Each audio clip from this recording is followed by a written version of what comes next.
দেশের জনগণকে যেই কথা দেয় বিএনপি চেষ্টা করে মানুষের সামনে সেই ওয়াদাটি রক্ষা করার জন্য। দেশের মানুষকে আমরা বলেছিলাম আমরা মা বোনদের হাতে ফ্যামিলি কার্ড পৌঁছে দেব, সেটাও তো শুরু হয়েছে নাকি? আচ্ছা, দেশের মানুষকে আমরা বলেছিলাম আমরা কৃষক ভাইদের হাতে কৃষক কার্ড দিব, সেই কাজ শুরু হয়েছে? এখনো পুরোপুরি শুরু হয়নি, অল্প করে শুরু করতে হয় প্রথমে, কিন্তু শুরু তো হয়েছে নাকি? আচ্ছা, তারপরে দেশের মানুষকে বলেছিলাম যে ইমাম সাহেব সহ যারা আছে তাদেরকে আমরা সম্মানের ব্যবস্থা করবো, শুরু হয়েছে? দেখেন আপনারাই করলেন সকলে শুয়েছে, এরকম আরো কিছু কথা বলছিলাম। তার মানেটা দাঁড়ালো কে? তার মানেটা দাঁড়ালো বিএনপি জনগণের কাছে যেই ওয়াদা দেয়, বিএনপি সরকার পরিচালনার দায়িত্বে থাকলে সেই ওয়াদা বিএনপি পূরণ করে।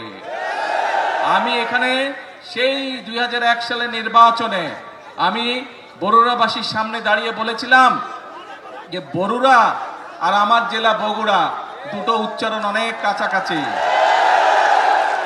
আমি যেরকম আমার এলাকার উন্নয়ন দেখব, ইনশাল্লাহ আমি বরুড়ার বিষয়ে সহযোগিতা করব।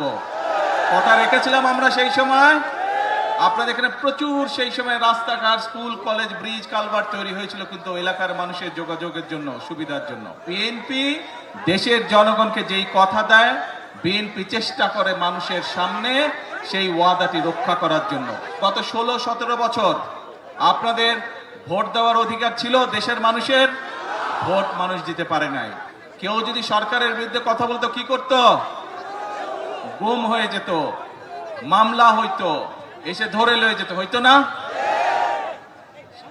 দেশের মানুষ 2024 সালে ছাত্র জনতার অভ্যুত্থানে যারা এইসব করতো তাদেরকে এই দেশ থেকে বিতাড়িত করেছে। এখন আমাদের কাজটা কি?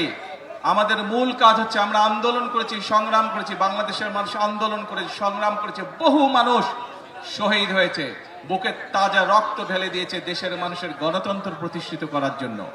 আজ আলহামদুলিল্লাহ আল্লাহর রহমতে দেশে গণতন্ত্র প্রতিষ্ঠিত হয়েছে। প্রিয় ভাই বোনেরা, এখন আমাদের সময় হচ্ছে দেশকে পুনর্গঠন করা। আমরা 1971 সালে যুদ্ধ করে এই দেশ স্বাধীন করেছিলাম। ঠিক একই সময় পৃথিবীর অনেকগুলো দেশ, আমাদের এই এশিয়া মহাদেশে অনেকগুলো দেশ সেই সময়ও স্বাধীন হয়েছিল, তার একটু আগে পিছে দিয়ে, কিন্তু সেই দেশগুলো আমাদের থেকে অনেক এগিয়ে গিয়েছে। আমরা এক বিরাট স্বৈরাচারের কবলে পড়েছিল এই দেশ, এই দেশের মানুষ।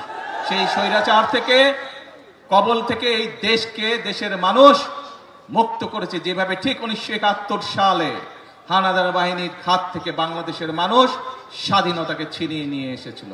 প্রিয় ভাই বোনেরা, দেশ শুধু স্বাধীন করলে হবে না, দেশ যদি স্বাধীন করে, দেশকে যদি স্বৈরাচার মুক্ত করে, পরবর্তী কাজ হচ্ছে দেশকে পুনর্গঠন করা, দেশকে সামনের দিকে নিয়ে যাওয়া, দেশের মানুষের জন্য ব্যবসা বাণিজ্য, চাকরি বাকরি এগুলি নিশ্চয়তা বিধান করা, দেশের মা বোনরা যাতে স্বাবলম্বী হতে পারে, সেটি শিক্ষায় হোক অথবা অর্থনৈতিকভাবেও সেই ব্যবস্থা গ্রহণ করা, দেশের কৃষক ভাইরা যাতে স্বাবলম্বী হতে পারে সেজন্য সেই কারণে কাজ করতে হবে। দেশে যাতে মিল কলকারখানা তৈরি হতে পারে, দেশে যাতে বেকার সমস্যার সমাধান হতে পারে সেই জন্য কাজ করতে হবে। দেশে যাতে আইন শৃঙ্খলা সঠিক থাকে, মানুষ যাতে, নারী হোক পুরুষ হোক, দিনে যে কোনো সময় যাতে নিরাপদে রাস্তা দিয়ে চলাচল করতে পারে, যারা ব্যবসা বাণিজ্য করে তারা যাতে নিরাপদে ব্যবসা বাণিজ্য করতে পারে, এই ব্যাপারগুলোকে নিশ্চিত করতে হবে। প্রিয় ভাই বোনেরা, যে কথাটি দিয়ে শুরু করেছিলাম, এখন হচ্ছে আমাদের দেশ পুনর্গঠনের পালা। কিন্তু দেশ পুনর্গঠন আমরা একা, সরকার একা পারবে না। এই আপনারা কারা? বাংলাদেশের কি হন আপনারা? আমার সামনে যে হাজার হাজার মানুষ কি হন? বাংলাদেশের, বাংলাদেশের নাগরিক। এই দেশটা কাদের? অর্থাৎ বাংলাদেশের মানুষের, জনগণের। জনগণ হচ্ছে এই দেশের মালিক।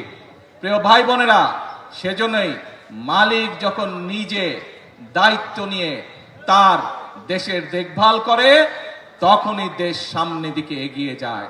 এবং মালিক আজ দায়িত্ব দিয়েছে বিএনপি নামক একটি রাজনৈতিক দলকে বিগত 12 তারিখের নির্বাচনের মাধ্যমে। কারণ আমরা আমাদের যে সকল পরিকল্পনা বাংলাদেশের মানুষের সামনে নির্বাচনের আগে উপস্থাপন করেছিলাম, দেশের মানুষ 12 তারিখের নির্বাচনে সেই ম্যানিফেস্টোকে সেই পরিকল্পনাকে সমর্থন দিয়েছে এবং বিএনপিকে সরকার গঠনের সুযোগ দিয়েছে প্রিয় ভাই বোনেরা।